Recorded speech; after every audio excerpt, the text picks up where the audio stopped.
एक जंगल में एक हाथी और एक बकरी रहते थे। दोनों बहुत पक्के दोस्त थे। दोनों साथ में खाने की तलाश में साथ घूमते रहते थे। एक दिन दोनों खाने की तलाश में अपने जंगल में बहुत दूर निकल गए। वहां उन्हें एक तालाब दिखाई दिया। तालाब के पास ही उन्हें एक बेर का पेड़ भी दिखाई दिया। हाथी ने अपने सूंड से बेर के पेड़ को जोर से हिलाया और जमीन पर बहुत सारे बेर गिर गए। बकरी बेरों को इकट्ठा करने लग गई। संयोगवश उसी बेर के पेड़ पर एक चिड़िया का घोंसला भी था। चिड़िया का एक बच्चा सो रहा था। चिड़िया दाने की खोज में कहीं गई हुई थी। पेड़ को जोर से हिलाने के कारण चिड़िया का बच्चा घोंसले से बाहर तालाब में गिर पड़ा।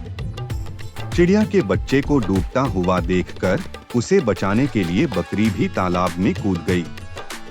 बकरी भी तालाब में डूबने लगी। दोनों को डूबता हुआ देखकर हाथी भी तालाब में कूद गया। उसने चिड़िया के बच्चे और बकरी दोनों को बचा लिया। सही सलामत दोनों को तालाब से बाहर ले आया। चिड़िया यह सब देखकर बहुत खुश हुई।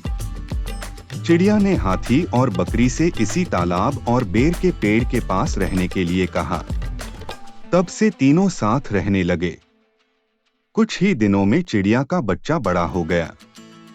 अब चिड़िया जंगल में घूम के आती और हाथी और बकरी को किस पेड़ पर फल लगे हैं इसकी जानकारी देती।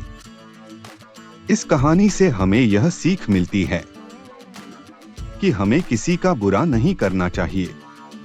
अगर हमारी गलती से किसी को परेशानी होती है तो उस गलती को सुधारना चाहिए और मन मुटाव दूर करते हुए एक दूसरे की मदद करनी चाहिए।